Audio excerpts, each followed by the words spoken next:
আসসালামু আলাইকুম। ষষ্ঠ শ্রেণীর গণিতের আরও একটি নতুন টিউটোরিয়ালে তোমাদের স্বাগতম। প্রথম অধ্যায়ে স্বাভাবিক সংখ্যা ও ভগ্নাংশের এটি নবম পার্ট। নবম পার্টে থাকছে 17 পৃষ্ঠার 1.3 অনুশীলনীর 9 থেকে 13 নং প্রশ্নের সমাধান। আমরা 9 নং প্রশ্নটি পড়ে নিই। একটি লোহার পাত ও একটি তামার পাতের দৈর্ঘ্য যথাক্রমে 672 সেন্টিমিটার ও 960 সেন্টিমিটার। এখানে দুইটা লোহার খণ্ডর কথা বলা আছে, একটা লোহার খণ্ড আর একটা হচ্ছে তামার খণ্ড, মানে পাতি আর কি। একটার দৈর্ঘ্য হচ্ছে 672 সেন্টিমিটার আর আরেকটার দৈর্ঘ্য 960 সেন্টিমিটার। পাত দুটি থেকে কেটে নেওয়া একই মাপের সবচেয়ে বড় টুকরার দৈর্ঘ্য কত হবে? মানে এই পাত দুটি থেকে কেটে নিতে হবে একই মাপের সবচেয়ে বড় বৃহত্তম। দেখো তো কথাগুলো মনে পড়ে কিনা। সবচেয়ে বড় বৃহত্তম মানেই হচ্ছে গসাগু, গরিষ্ঠ। প্রত্যেক পাতের টুকরার সংখ্যা নির্ণয় করো। সবচেয়ে বড় করে একই মাপের টুকরা কাটতে হবে। তো এখানে কয়টা টুকরা কাটা যাবে আর প্রতিটির দৈর্ঘ্য কত হবে এটাই নির্ণয় করতে হবে। তো সমাধান শুরু করছি। প্রথমে একটু ব্যাখ্যা লিখে নিতে হবে। একই মাপের সবচেয়ে বড় পাতের দৈর্ঘ্য হবে 672 এবং 960-এর গসাগুর সমান।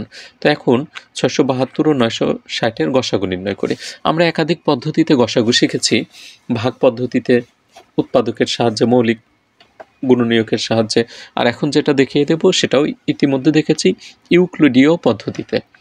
672 এবং 960 এই দুটাকে 2 দ্বারা ভাগ করা শুরু করি। একই সংখ্যা দিয়ে যেন দুটাকেই ভাগ করা যায় এরকম সংখ্যা দিয়ে ভাগ দিতে হবে। তো এখানে আমরা 2 দিয়ে ভাগ দিতে পারি। 672-এর ভিতরে 336 বার যায়, 960-এর ভিতরে 480 বার। আবার 2 দিয়ে ভাগ দিই। এইভাবে আমরা ধারাবাহিকভাবে ভাগ করতে থাকি। ভাগ যখন করতে করতে শেষ হয়ে যাবে, যার ভাগ করা যাবে না, তখন আমাদের এই ভাগ প্রক্রিয়া শেষ করতে হবে। সর্বশেষ সেখানে 3 দিয়ে ভাগ দিলাম, 21-এর ভিতরে যায় 7 বার, 30-এর ভিতরে 10 বার। তো এখন এই যেগুলো দ্বারা ভাগ দিতে পারলাম, এইটার গুণফলই হবে হচ্ছে গসাগু। তো কত দিয়ে ভাগ দিছি? 2 দিয়ে ভাগ দিছি হচ্ছে 5 বার, আর 3 দিয়ে 1 বার। অতএব 672 ও 960-এর গসাগু 2 গুণন 2 গুণন 2 গুণন 2 5 বার 2 লিখতে হবে, আর একটা হচ্ছে 3, গুণ করে পাই 96।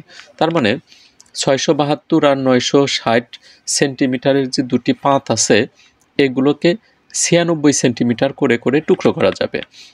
অতএব কেটে নেওয়া একই মাপের সবচেয়ে বড় পাতের দৈর্ঘ্য 96 সেন্টিমিটার। তাহলে প্রতিটা টুকরার দৈর্ঘ্য যদি হয় 96 সেন্টিমিটার, তাহলে লোহার পাতকে কয় টুকরা করা যাবে? 672 হচ্ছে পুরা মাপ, 96 দ্বারা ভাগ দিলে বের হয় হচ্ছে 7 টুকরা। তামার পাতের টুকরা হবে 960-কে 96 দ্বারা ভাগ দিলে 10 টুকরা। সুপ্রিয় শিক্ষার্থীবৃন্দু, এটি ছিল 9 নং প্রশ্নের সমাধান। এখন 10 নংয়ের সমাধানে চলে যাই। 4 অঙ্কের কোন ক্ষুদ্রতম সংখ্যা 12, 15, 20 ও 35 দ্বারা নিঃশেষে বিভাজ্য? এটি হচ্ছে প্রশ্ন। 4 অঙ্কের ক্ষুদ্রতম সংখ্যা নির্ণয় করতে হবে, যেটি 12, 15, 20 এবং 35 দ্বারা বিভাজ্য হবে। তো শুরু করছি সমাধান। ক্ষুদ্রতম মানে হচ্ছে ছোট সংখ্যা, 4টা অঙ্ক থাকবে। 4 অঙ্কের ক্ষুদ্রতম সংখ্যাটি 12, 15, 20, 35 দ্বারা নিঃশেষে বিভাজ্য হলে, এই যেখানে ভাগের কথা বলেছে, নিঃশেষে বিভাজ্য হলে এদের লসাগু দ্বারাও বিভাজ্য হবে। অর্থাৎ এমন একটি ক্ষুদ্রতম সংখ্যা নির্ণয় করতে বলছে যে সংখ্যাটি 12, 15, 20 ও 35 দ্বারা নিঃশেষে বিভাজ্য। আর 12, 15, 20 ও 35 দ্বারা যদি নিঃশেষে বিভাজ্য হয়, তাহলে ক্ষুদ্রতম সংখ্যাটি এগুলোর লসাগু দ্বারাও বিভাজ্য হবে। এখন আমরা 12, 15, 20 ও 35-এর লসাগু নির্ণয় করি ইউক্লিডীয় পদ্ধতিতে। 2 দ্বারা ভাগ দেওয়া যায়। 12-এর ভিতরে 6 বার, 15 যায় না, 20-এর ভিতরে 10 বার, 35-এর ভিতরে যায় না। তারপরে 2 দিয়ে আবার ভাগ দিই। 6-এর ভিতরে যায় হচ্ছে 3 বার, 15-এর ভিতরে যায় না, 10-এর ভিতরে 5 বার, 35-এর ভিতরে যায় না। এখন 3 দিয়ে ভাগ, 3-এর ভিতরে যায় 1 বার, 15-এর ভিতরে 5 বার, তারপরে 5-এর ভিতরে যায় না, 35-এর ভিতরে যায় না। এখন 5 দিয়ে ভাগ, 1 বার যায়, আর 35-এর ভিতরে 7 বার। আর ভাগ করার দরকার নেই, কারণ অবশিষ্ট কিছু নেই। এখন লসাগু আমরা জানি, লসাগুর ক্ষেত্রে যে সংখ্যাগুলো দ্বারা ভাগ দিলাম সেগুলোও গুণ করতে হয়, আর অবশিষ্ট যা থাকে সেটাও গুণ করতে হয়। 1 গুণ করার দরকার নেই, শুধু এখান থেকে আমরা 7 নিলাম। তাহলে 2 গুণন 2 গুণন 3 গুণন 5 গুণন 7, তাহলে পাচ্ছি 420। এখন একটু ব্যাখ্যা লিখতে হবে। এই পর্যন্ত মোটামুটি সহজ, তোমরা 6-এ পড়ো, তোমরা এইটুকু অনায়াসেই লিখতে পারবা। আর পরের অংশটায় একাধিকবার একটু প্র্যাকটিস করে নাও। আমরা 4 অঙ্কের ক্ষুদ্রতম সংখ্যা জানি 1000। এই 1000কে 420 দ্বারা ভাগ করা যায় কি না সেটা আমরা পরীক্ষা করে দেখি। 1000কে 420 দ্বারা ভাগ দেই, যায় হচ্ছে 2 বার, 2 বার গেলে হয় 840, উপর থেকে বিয়োগ দিলে 160। তো 160কে তো আর ভাগ করা যায় না। তো একটু খেয়াল করে দেখো, 420 দ্বারা ক্ষুদ্রতম সংখ্যা 4 অঙ্কেরটাকে ভাগ দিলে নিঃশেষে বিভাজ্য হচ্ছে না, 160 অবশিষ্ট থেকে যাচ্ছে। এখন 1000 সংখ্যাটি 420 দ্বারা বিভাজ্য নয়, এই যে ভাগশেষ থেকে যাচ্ছে। 420 দিয়ে ভাগ করলে ভাগশেষ 160 থাকে। ভাজ্য মানে যেটাকে আমরা ভাগ দিলাম 1000 থেকে 160 কম হলে সংখ্যাটি নিঃশেষে বিভাজ্য, অর্থাৎ 1000 থেকে যদি 160 আমরা বাদ দিই তাহলে থাকবে হচ্ছে 840। তখন এটা নিঃশেষে বিভাজ্য হবে 2 বার, কিন্তু তখন তো সংখ্যাটি 3 অঙ্কের হয়ে যায়, যে 480 3 অঙ্কের। আমাদের বের করতে হবে 4 অঙ্কের সংখ্যা। তাহলে 4 অঙ্কের আমরা কি করব, এই যে এটার সাথে এখানে 480 পাচ্ছি 3 অঙ্কের ক্ষুদ্রতম সংখ্যা, এটার সাথে আমরা 420 একবার যোগ করি, তাই আমরা ক্ষুদ্রতম সংখ্যাটা পেয়ে যাব। অতএব সংখ্যাটি হবে 840 যোগ 420 সমান হচ্ছে 1260। 4 অঙ্কের ক্ষুদ্রতম সংখ্যাটি হবে 1260। সুপ্রিয় শিক্ষার্থীবৃন্দ, এখানে একটু ব্যাখ্যা আছে, মাঝখানে একটু ভাগ। তোমরা ষষ্ঠ শ্রেণীতে পড়ো, একটু অধিক মনোযোগ সহকারে টিউটোরিয়ালগুলো দেখার চেষ্টা করো এবং নিজেরা অবশ্যই বারবার প্র্যাকটিস করো। আশা করি একটা নির্দিষ্ট সময় পর এগুলো তোমাদের আয়ত্তে চলে আসবে। 11 নং প্রশ্নের সমাধানে চলে যাই। 5 অঙ্কের কোন বৃহত্তম সংখ্যাকে, আগেরটাতে ছিল ক্ষুদ্রতম সংখ্যা, এখানে বলছে বৃহত্তম সংখ্যাকে 16, 24, 30 ও 36 দিয়ে ভাগ করলে প্রত্যেকবার ভাগশেষ 10 থাকবে। আগেরটাতে ভাগশেষের কথা বলা ছিল না, নিঃশেষে বিভাজ্য হবে, এখানে আবার ভাগশেষ 10 রাখতে হবে। অঙ্কের নিয়মটা মোটামুটি একই ধরনের, সামান্য কিছু পরিবর্তন থাকবে। তো সমাধানের শুরুতে একটু ব্যাখ্যা লিখে নিই। 5 অঙ্কের ক্ষুদ্রতম সংখ্যাটি 16, 24, 30, 36 দ্বারা নিঃশেষে বিভাজ্য হলে এদের লসাগু দ্বারাও বিভাজ্য হবে। আগে বিভাজ্যের কথা লিখলাম, এই 10-এর কাজ পরে লিখতেছে। এখন আমরা ইউক্লিডীয় পদ্ধতিতে 16, 24, 30, 36-এর লসাগু নির্ণয় করি। 2 দ্বারা ভাগ করা যায়। সর্বপ্রথম 2 16-র ভিতরে যায় 8 বার, 24-এ 12 বার, 30-এ 15 বার, 36-এ 18 বার। আবার 2 দিয়ে আমরা ভাগ দিতে পারি। 8-এর ভিতরে 4 বার যায়, 12-র ভিতরে 6 বার, 15 যায় না, 18-র ভিতরে 9 বার। আবার 2 দিয়ে ভাগ করো, 4-এর ভিতরে যায় 2 বার, 6-এর ভিতরে 3 বার, 15 যায় না, 9 যায় না। এখন আর 2 দিয়ে ভাগ করা যাবে না, 3 দিয়ে ভাগ করা যায়। 3 দিয়ে ভাগ দেই, 2-এর ভিতরে যায় না, 3-এ 1 বার, 15-তে 5 বার, 9-এ 3 বার। আর ভাগ করা যায় না। এই সবগুলো মান গুণ করলে আমরা লসাগু পাবো। 16, 24, 30, 36-এর লসাগু সবগুলো গুণন দিলে আসে হচ্ছে 720। তোমরা একটু গুণগুলো করে নেবে, অনেক সময় কিন্তু ভুল ত্রুটি থেকে যায়। এখন 720 আমরা লসাগু পাচ্ছি। এই 720 দিয়ে 5 অঙ্কের বৃহত্তম সংখ্যাকে এখন ভাগ দেই। 5 অঙ্কের বৃহত্তম সংখ্যা 5টা 9, এটাকে যদি আমরা ভাগ দিই 720 দিয়ে, এদিকে 3 অঙ্ক আছে, এখানেও আমরা 3 অঙ্ক নেই, তাহলে 999 হয়, একবার যায়। 999 উপর থেকে বাদ দিলে থাকে হচ্ছে 279, উপর থেকে 1 অঙ্ক নিচে নামাই।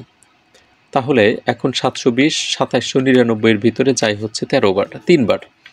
3 বার গেলে এদিকে হয় 2160, ভাগ দিলাম, বিয়োগ দিই, বিয়োগ দিলে থাকে হচ্ছে 639, উপর থেকে আর একটা 9 নিচে নামাইলাম, এখন 6399। এটার ভিতরে যাই হচ্ছে 8 বার, 8 বার গেলে অবশিষ্ট থাকে 639। তো এখানে আমরা দেখতে পাচ্ছি ভাগশেষ কিন্তু রয়েই গেল 639। তার মানে 5 অঙ্কের যে বৃহত্তম সংখ্যা 99,999, এটি 720 দ্বারা বিভাজ্য নয়। তার মানে এই সংখ্যাগুলো দ্বারা ভাগ করা যাবে না, 10-এর চেয়ে বেশি অবশিষ্ট থাকবে। 99,999 সংখ্যাটি 720 দ্বারা বিভাজ্য নয়। 720 দিয়ে ভাগ করলে ভাগশেষ 639 থাকে। ভাজ্য 99,999 থেকে 639 কম হলে সংখ্যাটি নিঃশেষে বিভাজ্য হবে। এখান থেকে যদি আমরা এই 639 বিয়োগ করে ফেলি তখন কিন্তু এটাকে ভাগ করা যাবে। এখন বিয়োগ করে দেখি যে অঙ্ক 5টি থাকে কিনা। এই যে এখানে 5টা অঙ্কই থাকে। তো এখানে 9999 থেকে 639 বাদ দিলে আমরা 5 অঙ্ক বিশিষ্টই সংখ্যা পাচ্ছি। এখন কিন্তু প্রশ্ন অনুসারে ভাগশেষ 10 থাকতে হবে। তাহলে এই সংখ্যাটার সাথে যদি আমরা 10 যোগ দিই তাহলেই আমরা নির্ণয় সংখ্যাটি পেয়ে যাব 99,370। এটি হলো 5 অঙ্কের বৃহত্তম সংখ্যা, যেটাকে 16, 24, 30 ও 36 দিয়ে ভাগ দিলে অবশিষ্ট 10 থাকবে। অতএব নির্ণয় বৃহত্তম সংখ্যাটি হবে এখানে, ক্ষুদ্রতম না, বৃহত্তম সংখ্যাটি 99,370। সুপ্রিয় শিক্ষার্থীবৃন্দ, 11 নং প্রশ্নের সমাধান শেষ। এখানে তোমরা বৃহত্তম লিখে নিবা। 12 নংয়ে চলে যাও। কোনো বাস স্ট্যান্ড থেকে 4টি বাস একটি নির্দিষ্ট সময় পরপর যথাক্রমে 10 কিলোমিটার, 20, 24 ও 32 কিলোমিটার পথ অতিক্রম করলো। কমপক্ষে কত দূর অতিক্রম করে? যে কমপক্ষে মানে কি? লঘিষ্ঠ মানেই লসাগু। মানে কমপক্ষে কত দূর অতিক্রম করার পর বাস 4টি একত্রে মিলিত হবে, এটার সমাধান করতে হবে। বাস 4টি মিলিত হওয়ার দূরত্ব হবে 10, 20, 24 ও 32-এর লসাগুর সমান। তাহলে এগুলোর লসাগু নির্ণয় করি। আমরা 2 দিয়ে ভাগ দিতে পারি। এখন আমরা আবার 2 দিয়ে আবারও ভাগ দেই। 5-এর ভিতরে যায় না, 10-এর ভিতরে যায় 5 বার, 12-এর ভিতরে 6 বার, আর 16-এর ভিতরেও 8 বার যায়। পরে আবারও 2 দিয়ে ভাগ দিতে পারি। এখানে 5 আছে তাই থাকবে। 6-এর ভিতরে যায় 3 বার, 8-এর ভিতরে 4 বার। আবার 2 দিয়ে ভাগ দাও। 5 দিয়ে এখন 5 দিয়ে ভাগ করা যায়, 2 দিয়ে আর যায় না। 5-5-এর ভিতরে যায় 1 বার করে, আর এদিকে থাকে 3, 4। এখন সবগুলো মান গুণ দিলে আমরা পাই 480। তার মানে 480 কিলোমিটার পথ অতিক্রম করার পর এই বাস 4টি একত্রে হবে। নির্ণেয় দূরত্ব 480 কিলোমিটার। 13 নং প্রশ্নের সমাধানে চলে যাচ্ছে। দুটি সংখ্যার গুণফল 3380 এবং এই দুটি সংখ্যার গসাগু দেওয়া আছে হচ্ছে 13। সংখ্যা দুটির লসাগু নির্ণয় করতে হবে। তো সমাধানের শুরুতে আমরা জানি একটা সূত্র লিখে নিচ্ছি। এটা আমরা জানি লসাগু এবং গসাগুর মধ্যে যে সম্পর্ক, সেখান থেকে আমরা এই সূত্রটা পাবো। তোমরা একটু মুখস্থ করে নিবা। দুটি সংখ্যার গুণফল সমান সংখ্যাদ্বয়ের গসাগু গুণন সংখ্যাদ্বয়ের লসাগু, এটা হচ্ছে সূত্র। অর্থাৎ লসাগু এবং গসাগু গুণ করলে এই গুণফলটা পাওয়া যাবে। তারপর মান বসাই। গুণফল দেওয়া আছে 3380 সমান 13 গুণন লসাগু। 13 আছে, গুণ আকারে অপর পাশে গেলে ভাগ হবে। অতএব লসাগু সমান আমরা পাচ্ছি 260। 3380-কে 13 দ্বারা ভাগ দিলে 260 হয়। লসাগুটাকে আগে লিখেছি। এটি নির্ণয় উত্তর। সুপ্রিয় ষষ্ঠ শ্রেণীর শিক্ষার্থীবৃন্দু, বিদায় নিচ্ছি অনুশীলনী 1.3-এর টিউটোরিয়াল থেকে। পরবর্তী টিউটোরিয়ালের আমন্ত্রণ জানিয়ে, এবং অবশ্যই তোমরা চ্যানেলটি সাবস্ক্রাইব করবে ধারাবাহিকভাবে টিউটোরিয়ালগুলো পাওয়ার জন্য। সবাই ভালো থাকো, সুস্থ থাকো। আল্লাহ হাফেজ।